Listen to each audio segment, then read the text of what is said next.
Kali ini ada satu cerita kiriman dari Ibu Nurjanah. Ibu Nurjanah itu adalah seorang istri dari seorang pensiunan PNS. Usianya udah sepuh ya, udah 50 tahun lebih.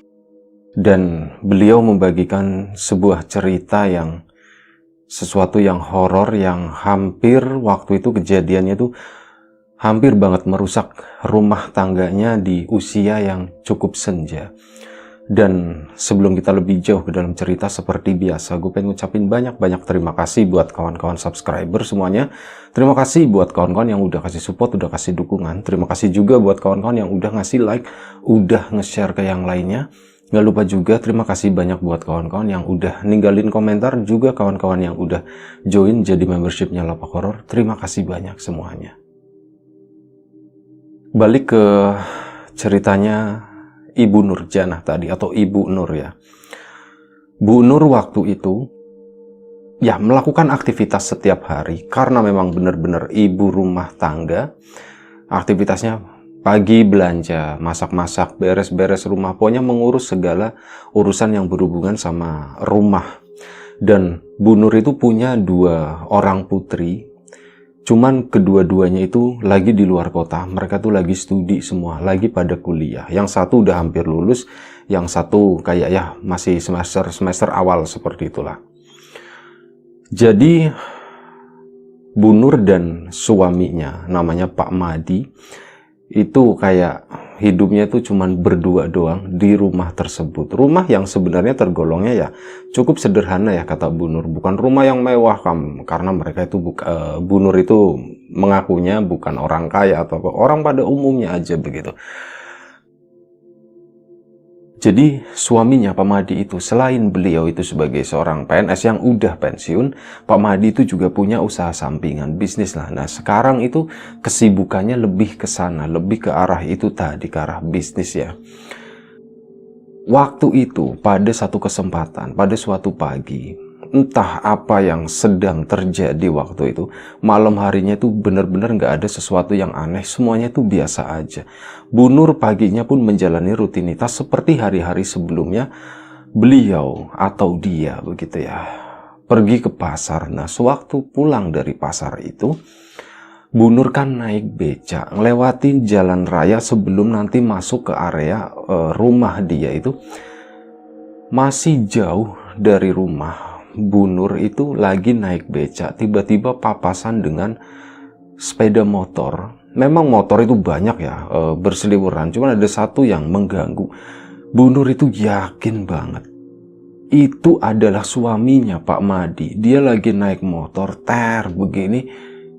Yang jadi masalah adalah Bu Nur ngelihat Pak Madi itu lagi ngeboncengin seorang perempuan yang usianya sepintas dilihat itu lebih muda dari Bu Nur. Mungkin sekitar, waktu itu usianya sekitar 30 tahunan lah. Lagi ngebonceng, melangkrok, meluk Pak Madi dari belakang. Bu Nur kan sebagai seorang istri gitu, apalagi mergokin langsung kayak gitu. Loh, kok bapak seperti itu, yaitu perempuan siapa kok boncengnya kayak gitu. Wah udah dak-dikduk, cuman yaitu tadi karena papasan, jadi cuman sepintas doang. Mau manggil, mau marahin, mau ngedombret gitu ya nggak bisa gitu kan, cuman gerusak-gerusuk gitu doang. Sampai tukang becaknya tuh ya, bu kenapa bu. Bu Nur pun di situ sadar, oh enggak apa-apa Pak, nggak apa-apa. Tadi kaget aja katanya begitu, saya tuh ngelamun, kata Bu Nur. Oh gitu ya Bu ya.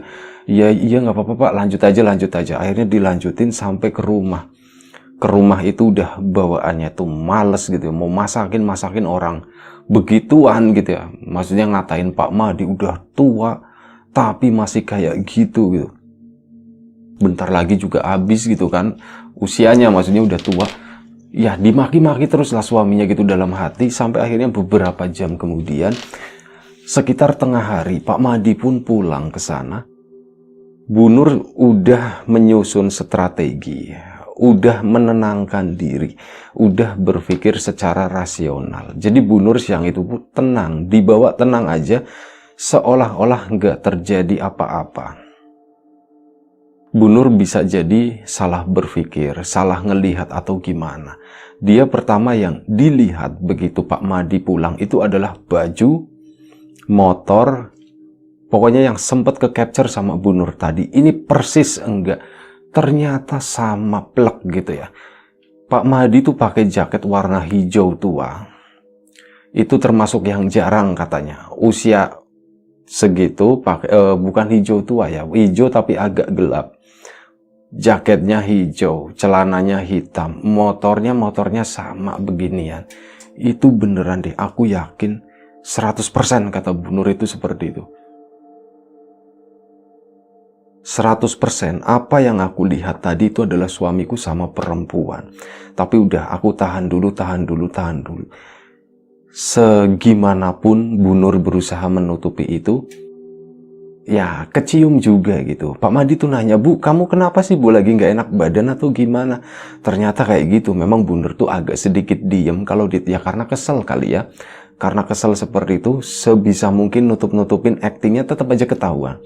Bu, kamu kenapa gini? Ya Bu Nurnya cuma nggak apa-apa, mungkin agak sedikit capek aja. Oh ya sudah, kalau kayak gitu istirahat aja Bu. Nanti biar Bapak ini kalau memang belum selesai nanti biar Bapak yang lanjutin. Ya jawabannya juga jutek gitu ya. Tapi tetap diselesaikan semua tanggung jawabnya, masakin makanan buat suami meskipun agak ngedumel, ini tak kasih racun gitu, tapi aduh janganlah, kasihan juga gitu. Udah tenang gitu. Bu Nur pun istirahat, sebenarnya nggak bisa istirahat ya. Dia tuh di tempat tidur tuh cuma nangis tapi nggak bersuara. Sampai akhirnya Pak Madi tuh datang ke sana. Kamu kenapa sih Bu? Gitu. Kok kayak gitu, kok kamu nangis gitu? Enggak apa-apa, mungkin aku capek aja, kata si Bu Nur tadi. Oh ya sudah, mau dipijitin. Pak Madinya tetap baik sama Bu Nur. Hari pun berlalu gitu ya, dengan beban seperti itu. Udah, aku tenang dulu, aku nggak bisa langsung nyerang, nggak bisa langsung nyalin, toh aku nggak ada bukti gitu ya. Udahlah, siapa tahu nanti yang ya sebagus-bagusnya nyimpen yang namanya bangkai, baunya bakal kecium juga, kata Bu Nur begitu.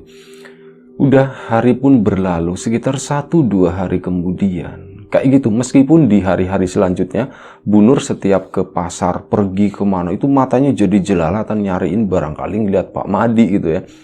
2 hari kemudian bener aja, dia persis kondisinya tuh sama. Dia lagi naik becak, cuman orangnya beda, tukang becaknya sama-sama dari pasar. Padahal di momen itu, di titik itu, Bu Nur itu lagi ngelamunin hal yang lain sambil naik becak, nggak mikirin yang namanya Pak Madi itu. Tiba-tiba nongol lagi, gitu. Loh, beneran sama. Baju, jaket, dan yang lain-lain itu adalah punya Pak Madi. Oh ya, Pak Madi kalau pergi itu aktivitasnya itu ngurusin usahanya, itu ada usaha peternakan. Jadi dia tuh akan nengok ke sana, sama ada pertanian juga. Akan main ke arah kebun lah situ ya. Jadi kalau pagi memang Pak Madi itu nggak di rumah, nanti biasanya pulang tengah hari. Kalau nggak capek ya nanti lanjut lagi. Kalau capek ya udah, nyampe sore, nyampe malam, nyampe keesokan harinya tuh ya tinggal sama Bu Nur di rumah. Itu pagi itu ngelihat yang sama persis, ngeboncengin perempuan juga, perempuan yang dari bentuk badannya itu masih sama, masih bagus, kata Bu Nur, masih bagusan dibandingkan saya, jauh banget. Wah, pokoknya bagus lah, kata si itu. Pantesan suaminya tuh mau sama si perempuan itu. Marah lagi kan, kali ini tuh Bu Nur udah bener-bener kayaknya aku udah nggak kuat nahan. Nah setelah itu pulang, Bu Nur itu nggak masak, nggak apa. Dia kemas-kemas baju, rencananya tuh mau minggat, mau pergi dari rumah. Setelah dipikirkan setengah 1 jam gitu, ragu. Tapi beneran aku udah nggak kuat, kayak gitu kata Bu Nur. Akhirnya dia pun memutuskan sekitar jam 10 pagi, Bu Nur itu cabut dari rumah, naik becak, naik angkot, menuju ke rumah budenya. Iya, menuju ke rumah budenya yang usianya sebenarnya sama, bukan bude ya, bulenya. Dimana usianya sama Bu Nur itu nggak beda jauh sebenarnya. Dari kecil juga sering main bareng kayak, tapi itu statusnya bule ya. Main ke sana ke rumah bulenya. Loh, Nur kamu kenapa? kok bawa-bawa barang gitu, kamu mau kemana? Katanya, kamu jualan atau gimana? Kata si bulenya tadi. Enggak bule, aku pergi dari rumah, katanya. Loh, kamu pergi dari rumah, emang kenapa? Bu Nur ragu mau cerita, tapi akhirnya diceritain semuanya. Oh ya sudah, bulenya cuman ya sudah, kamu yang sabar ya, kamu yang sabar. Iya bule, bule, aku boleh tinggal di sini enggak? Katanya. Boleh sih, kata bulenya, boleh aja, cuman nanti kamu keganggu nggak di sini? Soalnya kan di sini berisik banget, terus nanti kalau misal tetangga nanyain gimana, itu kok Nur pindah ke sini, kok tidurnya di sini, kenapa, ada apa gitu. Tadi itu pertimbangan bule itu aja. Kalau mau tinggal di sini sih ya boleh-boleh aja. Bule malah senang ada temen. Atau ada opsi lain Nur, kata bulenya. Apa itu bule? Rumah itu kamu tahu kan, jadi masih rumah keluarganya lah, rumah keluarganya dari ibunya Bu Nur ya, termasuk bulenya kayak gitu. Cuman waktu itu udah turun ke siapa gitu. Nah itu rumah itu kan gak dipakai Nur, kamu pakai aja di sana, katanya. Oh iya ya bule ya, itu beneran gak dikosongin? Iya itu rumah masih kosong, kata si bule. Jadi ya udah, kalau boleh emang kuncinya dipegang sama siapa? Kata, nanya lagi Bu Nur. Ini kuncinya sama bule, kamu kalau mau ninggalin di sana udah tempatin aja, nggak apa-apa gitu. Rumahnya bersih kok. Ya setiap beberapa hari sekali tuh dibersihin, kata. Ada yang ngerawatin pokoknya, kata bulenya tadi. Oh ya sudah, Bu Nur malah seneng waktu itu. Memang penjelasan bulenya itu rasional. Kalau misal aku tinggal di sana, yang ada tetangganya yang notabene juga kenal sama Bu Nur itu pasti akan nanyain, kamu kok Nur tinggal di situ ya? Emang ada apa sih? Suaminya kemana gitu? Lagi ribut sama suami, nanti kan aib jadi kesebar, orang jadi opini-opini liar itu tumbuh gitu. Dengan alasan itu, ya sudah bule, minta izin saya tempatin rumah itu ya bule. Saya izinnya sama bule aja ya. Iya nggak apa-apa, udah tempatin aja sama bule. Sama bule udah dibolehin gitu. Bu Nur pun ke sana, pindah, dianterin sama keponakannya, pokoknya sepupunya, berarti anaknya bulenya itu dianterin sama sepupunya, nempatin di rumah tersebut. Bukan rumah gede juga, rumah ukuran umum lah, 3 kamar, cuman 1 lantai, dan semua perkakas di sana itu masih lengkap furniturnya. Ada sofa di ruang tengah, ada lemari-lemari buat buku dan yang lain-lain itu di ruang tengah ya. Kamar pun masih ada tempat tidur, hiasan-hiasan dinding pun masih ada, bahkan lukisan itu masih ada. Jadi ada sebuah lukisan di sana, lukisannya itu kayak siluet seorang perempuan mungkin ya, dilihat dari bentuk kepalanya itu perempuan, dia kayak lagi ngadep ke arah matahari yang mau terbenam, seolah-olah dia kayak di pinggir laut, ngadepnya ke sana, kelihatan cuman siluet doang. Itu masih ada di ruang tengah. Ukurannya itu sekitar lupa ukurannya, ya pokoknya gede lah, 1 meter lebih panjangnya. Itu lukisan, bukan panjang, tingginya, karena lukisannya itu begini, bukan potret ya, bukan landscape. Itu tinggi 1 meter lebih, itu terpampang di ruang tengah sana. Bu Nur pun akhirnya udah masuk menempati rumah tersebut. Karena dulu sering main di tempat itu juga, ya Bu Nur itu udah nggak asing, udah nggak ngerasa aneh, udah nggak ngerasa apa-apa. Di sana semuanya biasa. Itu cuman kayak memorian aja gitu. Ini dulu aku sering main sama ibuku yang udah almarhum ya gitu, udah meninggal. Itu sering main di sini, boleh juga ada di sini.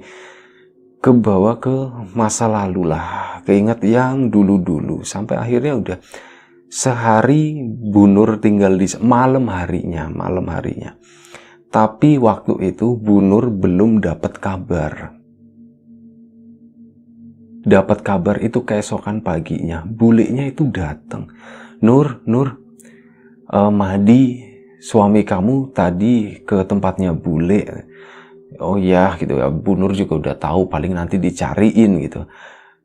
Terus bule bilang apa ya? Bule nggak bilang apa-apa, cuman bule bilangnya nggak tahu gitu kan. Iya bagus bule, bagus, terima kasih bule. Ya cuman gitu, kasihan dia gitu kan. Bule tuh mau ikut campur, mau ngomong begini-begini, tapi bule tuh nggak enak gitu ya. Takutnya gimana gitu, takutnya ikut campur. Ya udah nggak apa-apa bule, bilang aja nggak tahu, bilang aja nggak tahu, katanya seperti itu. Udah, cuman ngasih kabar seperti itu kalau Pak Mahdi suaminya Bu Nur itu nyariin. Udah diam-diaman di sana, Bu Nur pun tinggal di sana dengan tenang. Kurang lebih sekitar 3 hari di situ, Bu Nur itu udah mulai kayak, kok aku kesepian ya gitu. Aku tuh kangen, rindu sama suami, sama Pak Mahdi. Cuman, ya kalau keinget, kalau ngelihat kejadian kemarin itu, rasanya tuh aku gemeremet gitu ya. Tapi aku ada keinginan, pengen coba negur langsung, tapi ya apa daya gitu, aku tuh belum ada power gitu, dan mungkin aku masih emosi atau gimana. Nanti mungkin kalau udah agak tenangan, aku akan coba deh ngomong sama suamiku itu. Udah, intinya dia tuh menenangkan di sana ya. Sekitar 3 hari kemudian, Bu Nur itu malam-malam, dia tuh ngerasa gerah banget. Loh, gerah gitu ya, ini nggak biasanya kok gerah seperti ini. Bu Nur pun coba keluar malam-malam, waktu itu sekitar jam 9 malam, keluar ke sana ngelihat ke atas gitu kan, pantesan lagi mendung gitu, pantesan gerah banget. Bu Nur pun masuk lagi. Dia pun malam itu susah tidur gara-gara gerah, sehingga dia tuh biasanya sekitar jam maksimal itu jam 10 malam udah terlelap. Karena gerah tadi, jam 11 malam Bu Nur itu baru tertidur. Tertidur belum lama rasanya. Bangun-bangun mungkin sekitar jam 12 malam. Tengah malam Bu Nur bangun mendapati badannya itu basah. Keringetan gitu ya. Wah, beneran ini tuh gerah banget. Akhirnya apa? Bu Nur kan keluar. Dia itu tidur di sofa di ruang tengah di depan TV. TV-nya itu masih TV jadul gitu, tapi itu nggak pernah dinyalain sama Bu Nur semenjak tinggal di sana ya. Karena ribet mesti nyolokin ke belakang, toh nggak butuh juga waktu itu. Di belakang TV tadi itu ada sebuah lukisan yang siluet itu. Bu Nur kan liatin terus begini. Tidur, intinya tidur seperti itu. Blek, tidur di ruang tengah, udah agak mendingan, udah agak adem. Entah jam berapa, baru sebentar dia tuh ngerasa kayak ada yang ngebangunin secara tiba-tiba, kayak dikagetin gitu. Wah gitu, sampai Bu Nur itu istighfar bangun, astagfirullahaladzim. Kenapa aku kayak ada yang dibangunin gitu, bangun secara kaget gitu ya. Mungkin kayak mirip orang yang ketindihan, cuman saat tidurnya Bu Nur tadi, dia tuh nggak mimpi apa-apa. Jadi benar-benar tidur lelap, nggak mimpi apapun, tiba-tiba kayak gitu. Seolah-olah tuh kaget kayak ada yang bangunin, dan Bu Nur itu tiba-tiba bangun. Oh ya, aku tidur di sofa gitu kan. Matanya itu ngelirik ke arah lukisan.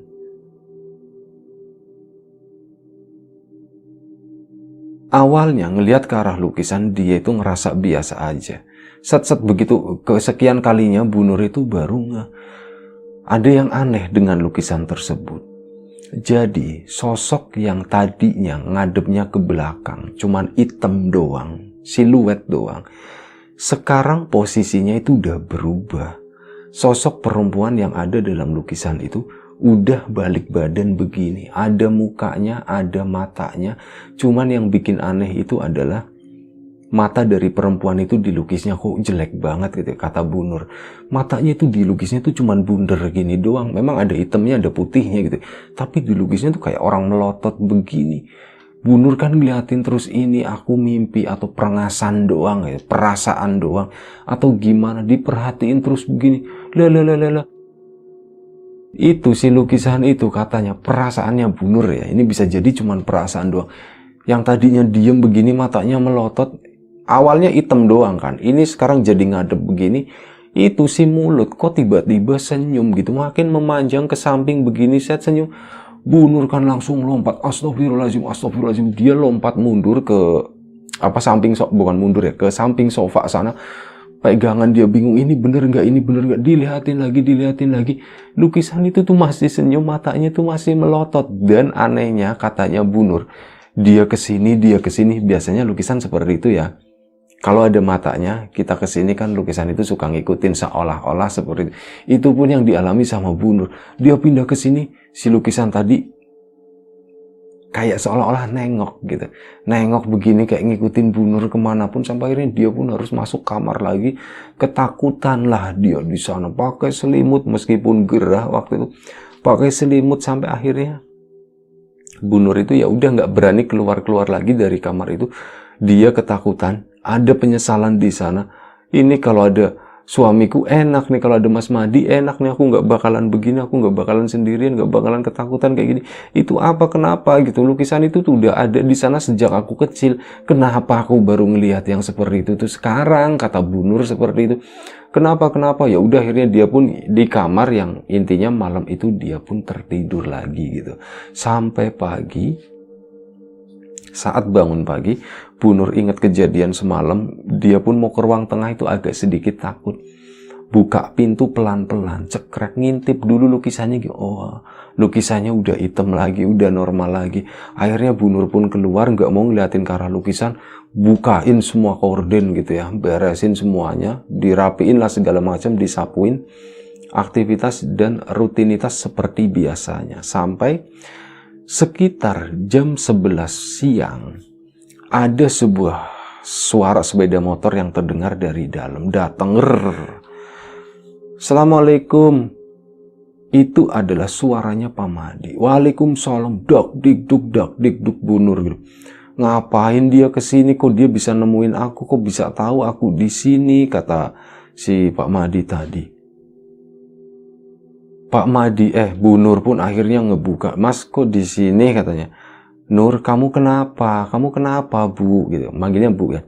Bu, kamu kenapa, Bu? Kok kamu pergi dari rumah kayak gitu nggak bilang-bilang? Kenapa? Ada apaan? Bu Nurnya cuma diem aja. Dia pun masuk ke dalam. Pak Madinya pun ngikutin. Bapak tahu Ibu di sini dari siapa, Pak? Ya, Bapak kemarin itu ke Bule nanyain. Tapi Bule katanya nggak tahu. Terus Bapak nggak sengaja tadi lewat jalanan sini ketemu loh, itu loh Bu, ada tetangga di sana kenal sama Bapak, kenal sama Ibu juga. Dia yang cerita loh, Pak sekarang tinggal di sini Pak, katanya begitu. Ya, Bapak bingung Bu, loh tinggal di sini gimana? Ya tapi Bapak iseng-iseng nanya. Iya, Bapak mengiyakan gitu ya.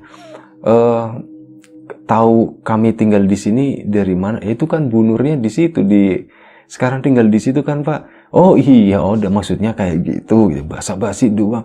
Oh ya sudah, permisi. Bapak langsung ke sini nemuin Ibu. Sekarang giliran Ibu yang cerita. Emang kenapa Ibu tuh kayak gitu? Bu Nurnya tuh makin kesel katanya waktu sih. Ini orang tua gitu, banyak dramanya, udah tua juga. Pak, akhirnya diceritain, Ibu itu melihat dengan mata kepala sendiri, nggak cuman sekali Pak, 2 kali Ibu ngelihat Bapak itu lagi boncengan sama perempuan yang lebih muda Pak. Bapaknya Pak Madi itu, bukan bapaknya, suaminya Pak Madi itu bingung. Boncengan sama perempuan muda, kapan Bu? Pokoknya Ibu lihat itu waktu Ibu pulang dari pasar Pak. Itu bukan orang lain, sama persis, bahkan Ibu ngeliat mukanya Bapak, itu ya Bapak gitu. Udah nggak usah ngeles Pak. Bu, sumpah demi Allah Bu, Bapak itu nggak pernah kayak gitu. Udah nggak usah bawa-bawa kayak gituan, kata si Bu Nur. Udah maling mana ngaku Pak, udah kesel, bahasanya itu udah bahasa yang nggak pantas lagi gitu. Nggak pernah Bu Nur itu ngomong dengan gaya seperti itu ke suaminya, ke Pak Madi sebelumnya. Tapi karena saking keselnya, akhirnya keceplosan kayak maling mana ngaku Pak, katanya. Bapak udah ndak apa-apa, kalau Bapak mau kawin lagi sana, katanya. Sana ndak apa-apa, Ibu sendirian aja Pak, ngopi dulu ya. Sebentar. Kalau nggak dikasih kopi tuh suka agak seret, agak serak. Kayak gitu, Bapak mau kawin lagi juga silakan Pak. Bu sabar Bu. Ibu, udah Bapak pergi sana, Bapak pergi. Bu Nurnya itu udah mulai marah, udah makin kesel. Udah sana Pak, pergi, jangan sini Pak, pergi sana. Nyampe didorong-dorong loh Pak Mandinya itu waktu itu, daripada memancing keributan, takutnya warga ada yang denger gitu ya. Ya sudah, iya ya Bu, Bapak pergi. Suaminya pun akhirnya pergi. Dan Bu Nur akhirnya di situ sendirian sampai malam harinya. Nah, ini cerita sisi Pak Madinya dulu ya. Setelah pergi, Pak Madi itu menuju ke rumah bulenya Bu Nur di sana, menjelaskan semuanya, begini. Saya ini dari tempatnya Bu Nur, dari tempatnya Nur, bule, dapat begini. Bule, saya itu belum kemana-mana. Saya mau ngebuktiin. Bule, saya minta tolong bule itu sebagai saksinya. Itu karyawan saya yang ada di peternakan sana, yang ada di kandang, yang ada di sawah. Itu saksinya. Saya tuh nggak pernah jalan-jalan jam segitu, kata Pak Madi. Untuk membuktikan itu tadi, akhirnya bulenya sama Pak Liknya Bu Nur yang udah sepuh gitu ya, itu diantar gitu pakai 2 motor sama Pak Madi juga ke sana. Beneran nanyain ke karyawan, saya apa pernah keluar? Enggak Bapak, enggak. Biasanya Bapak itu keluar tengah hari, kalau udah selepas azan atau menjelang azan sholat zuhur itu Bapak baru pulang. Itu saksinya semuanya. Dan memang beberapa hari gitu itu nggak pernah yang namanya jalan sekitar jam 10, jam 11 nggak pernah Bu. Ini saksinya, saya tuh nggak pernah. Jadi apa yang ini udah misah lagi ya, keluarga lagi. Apa yang dilihat sama Nur itu salah, kata Pak Madi. Baik, kami juga percaya sama kamu Madi. Ya terima kasih gitu, minta tolong dibantuin ya. Iya. Setelah itu udah selesai. Nah ini di Bu Nur nih. Malam harinya kayak gitu, mikirin terus apa yang terjadi siang tadi. Pak suaminya datang ke sini sampai malam harinya waktu itu.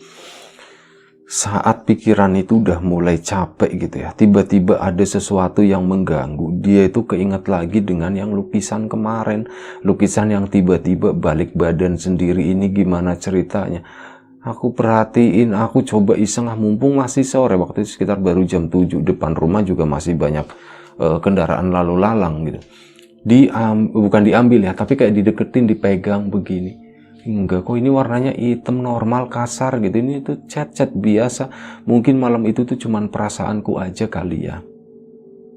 Malam itu, karena di dalam suntuk, nah ini udah agak sedikit malam, sekitar jam 9 malam di depan rumah itu udah mulai sepi. Bu Nur itu udah pakai daster tidur, bajunya blasternya tuh warna terang kayak putih kayak gitu. Rambut itu udah digerai gitu. Dia duduk di teras rumah sana kayak gitu sambil ngelamun, katanya sambil nyemil gitu ya, pletak-pletik. Tiba-tiba ada seorang ibu-ibu lewat gitu, terus jalannya tuh jadi cepet banget. Bu Nur pun nyadar, astagfirullahaladzim, mungkin ini gara-gara aku tuh pakai baju begini ya, dikiranya kuntilanak atau dikiranya apa gitu. Oh iya bener, pakai daster putih, lengannya panjang, ininya megang ciki atau apa gitu ya, snack pokoknya disebutnya. Ini rambutnya digerai panjang begini. Orang lihat dikiranya aku tuh kuntilanak, pantesan si ibu-ibu tadi kesana pergi. Ya, akhirnya Bu Nur pun kerasa nggak enak ya gitu. Dia masih mau duduk di sana tapi pakai sweater. Bu Nur masuk tapi kok udahlah aku mau tidur aja, katanya aku udah capek. Bu Nur pun tidur di kamar. Nah keesokan paginya ada cerita tentang apa yang dilihat sama si warga tadi malam. Ngelihat ada sosok kuntilanak di depan rumah yang ditempatin Bu Nur tadi, itu ternyata udah nyebar gitu. Bu Nur, ibu itu udah takut ya tinggal di sana, katanya. Takut kenapa, katanya. Bu, amit-amit Bu, itu kemarin tadi malam tuh ada yang lihat Bu, ada yang lihat sundel bolong, ada yang lihat kuntilanak, pokoknya kayak gitu. Ada yang lihat perempuan pakai baju putih di depan rumahnya ibu di situ Bu, lagi duduk Bu, itu di kursi yang sebelah sana Bu, yang di dekat pojokan. Bu Nur mau ketawa, nggak enak gitu ya, tapi Bu, ini mohon maaf ya Bu ya, saya klarifikasi aja. Yang duduk di sana itu saya Bu. Yang duduk di sana jenengan gimana Bu? Emang ibu di sini tinggal udah berapa lama? Katanya begitu, nanya lagi warga. Ya baru sekitar semingguan sih Bu. Bu, sebenarnya yang sosok itu, kuntilanak itu udah lama Bu. Nggak cuman tadi malam aja, cuman memang udah lama nggak kelihatan. Terus tadi malam itu muncul lagi Bu. Di situ kan Bu Nur dek gitu. Maksud ibu gimana, katanya? Gimana ya, si ibu-ibu tadi tuh agak bingung. Gimana ngejelasinnya, mau ngejelasin tuh nggak enak. Maksudnya di rumah saya itu ada kuntilanaknya, Bu. Iya Bu Nur, iya katanya. Soalnya ceritanya sebenarnya udah lama gitu, udah beberapa bulan ini memang nggak ada kabar lagi. Ini kan rumah kosong ya Bu, udah lama. Kalau malam itu suka ada yang duduk di sana Bu. Ini kata warga, kata ibu-ibu warga. Lama nggak ada kabar, itu baru semalam itu duduk lagi di situ Bu. Kalau semalam itu saya yang duduk, kata Bu Nur. Oh begitu dia. Jadi tadi malam ibu yang duduk, berarti yang itu udah nggak ada lagi ya Bu ya? Iya udah nggak ada lagi. Berarti yang dulu itu beneran ya Bu ya? Ya nggak tahu, mana saya tahu gitu. Iya Bu, yang dulu itu beneran kuntilanak Bu, cuman sekarang hilang. Nah tadi malam ternyata ibu, berarti emang udah hilang, kata si warga tadi ya, ibu-ibu itu. Udah Bu Nur pun pulang. Pagi itu normal. Sampai kurang lebih tengah hari bulenya Bu Nur itu datang ke sana. Ya biasalah nengokin gitu. Sampai akhirnya ceritain apa yang Pak Madi sampaikan, apa yang mereka lakukan beberapa hari kemarin. Berarti sehari kemarin ya. Itu yang Pak Madi itu ngebuktiin begini-begini. Nur, kamu percaya apa yang kamu lihat itu salah katanya, kata si bulenya gitu ya. Kalau bule itu percaya karena memang saksinya banyak. Oh gitu ya bule ya, ya sudah. Bu Nur itu waktu itu memang udah agak legaan gitu ya. Karena itu tadi didukung, apalagi ada bukti, ada saksi segala macam. Berarti mungkin dia salah lihat, atau mungkin ada sesuatu yang memang terjadi yang Bu Nur itu belum ngerti gitu ya. Sesuatu yang di luar nalar mungkin. Bisa jadi Bu Nur hanya berhalusinasi atau apa. Buktinya dia tuh ngelihat lukisan itu jadi mukanya kebalik lagi. Bisa jadi ya aku ada halusinasi nih, pikirnya seperti itu. Pak Madi pun agak sore datang ke sana menjelaskan semuanya, dan Bu Nur itu ngejawabnya, iya Pak, Ibu juga minta maaf tapi Ibu minta waktu beberapa hari lagi ya Pak ya. Ibu butuh waktu buat nenangin sampai benar-benar adem Pak, biar nanti pas pulang ke rumah Ibu nggak keinget lagi, terus ngungkit lagi. Oh iya, nggak apa-apa Bu, nggak apa-apa, kata si Pak Madinya seperti itu. Pak Madi pun pulang ke rumah. Memang Bu Nur niatnya itu mungkin ya sehari 2 hari lagi lah aku mau tinggal di sini. Bu Nur pun tetap tinggal di rumah itu. Malam harinya, setelah itu malam hari dia kayak gitu lagi-lagi, aku bosan di dalam rumah ya, masih kepikiran masalah tadi gitu ya. Tapi udah agak tenangan nih, udah agak seneng hawanya.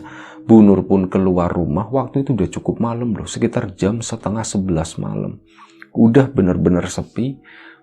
Oh iya, sore harinya sekitar jam 8 Bu Nur udah sempet di sana disapa sama warga. Bu gitu. Katanya. Bu Nur pun ngejawab, oh tuh bukan itu bukan kuntilanak, itu Bu Nur. Bu Nur pun ketawa, itu udah malaman masuk. Nah dia tuh keluar lagi jam 10:30 malam.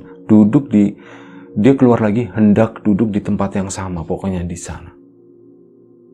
Bu Nur baru jalan, buka pintu, dia keluar pintu, kan agak belok pintu, terus ada kayak tembok nutupin ini loh posisi kursi yang di teras itu. Bu Nur ke sana baru mau belok, Bu Nur itu berhenti dan balik lagi. Astagfirullahaladzim, itu apa gitu? Itu siapa yang duduk di sana? Kok kayak gitu, kata Bu Nur, kayak gitu gimana? Bajunya warnanya putih, cuman bukan daster, itu bukan daster. Itu tuh lebar banget, yang jelas itu kayak kain, nggak tahu lah, nggak ada jahitannya mungkin ya. Rambutnya itu panjang banget, kata Bu Nur. Itu lagi duduk di sana, lagi duduk di teras tadi. Bu Nur coba ngintip lagi, begini tuh beneran orang atau bukan gitu. Ngintip lagi, diperhatiin, jadi yang dilihat sama Bu Nur tuh ini. Seingat Bu Nur ya, dia duduk misal kayak di kursi kayak gini ya, kursi-kursi yang kayak di teras, kursinya nggak digambarin bentuknya kayak gimana. Cuman perempuan tadi tuh seolah-olah duduk, tangannya nggak kelihatan sama sekali. Ini rok semua, dress semua warnanya tuh putih ya, agak kotor-kotor begitu, nggak terlalu jelas. Ini rambutnya tuh panjang ke sini nyampe dada, nyampe ya ke bawahnya itu udah nggak kelihatan lagi. Seperti itu. Dilihatnya dari samping gitu. Ini kok serem banget, kata Bu Nur. Ternyata serem banget, lebih serem dari yang di film-film. Bu Nur pun masuk lagi ke sana. Resah, gelisah di dalam, ya aku mendingan tadi pulang aja ya sama suamiku, diajak Pak Mahdi aku pulang aja, kenapa aku nggak mau pulang begini, sampai akhirnya Bu Nur kan di dalam ya, dia masuk kamar di tengah, nanti lukisannya nengok. Bu Nur pun akhirnya di dalam kamar di sana kedengeran malam-malam itu ada yang nyapa Bu Nur gitu. Ibu-ibu ya ada pakai motor gitu, Tidit Bu Nur gitu, malam-malam masuk sana, udah malam, kata si ibu-ibu tadi. Suara itu berhenti tiba-tiba, motornya juga berhenti. Setelah itu ada suara kayak teriakan, orang ibu-ibu ketakutan, tolong, tapi suaranya itu ngejauh gitu. Nah udah, sampai intinya keesokan harinya, udah bener tertidur ya, anggap aja malam itu. Keesokan harinya si ibu-ibu itu tuh cerita, tadi malam aku nyapa Bu Nur di sana gitu. Si perempuan itu tuh gini, melambai, kayak ngundang tapi pakai tangan begini. Saya pun berhenti di sana, nyet, saya ngedeketin begini, dan itu kelihatan jelas itu bukan manusia, itu bukan Bu Nur. Bu Nur tuh modelnya nggak kayak gitu. Akhirnya saya lari ke sana ya, manggil warga gitu. Pas warga kesini tuh udah nggak ada siapa-siapa di situ. Malam ternyata setelah si ibu-ibu tadi itu teriak, Bu Nur kan mau keluar dari pintu kamarnya. Itu siapa sih, ada apa sih di luar gitu, kok ada ribut-ribut. Baru buka pintu, si sosok perempuan yang tadi pakai dress itu lagi duduk di sofa ruang tengah di mana Bu Nur itu tidur tempo hari. Di situ astagfirullahaladzim, tutup lagi. Udah, Bu Nur itu nggak berani keluar lagi sampai keesokan harinya. Keesokan harinya akhirnya apa? Bu Nur pulang dengan sendirinya ke rumahnya suaminya itu. Pak, aku udah pulang Pak, katanya. Alhamdulillah kamu udah, kenapa nggak bilang? Terus tadi Bapak jemput gitu.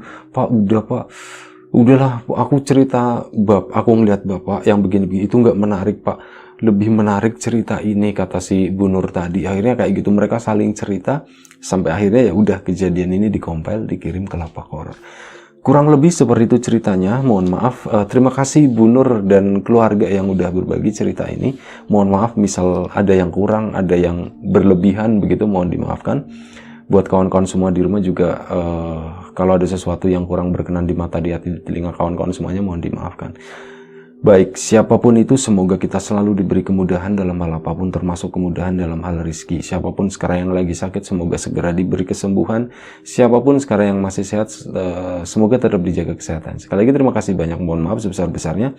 Sampai jumpa di episode selanjutnya Lapak Horor. Jaga kesehatan kawan-kawan semuanya. Assalamualaikum warahmatullahi wabarakatuh.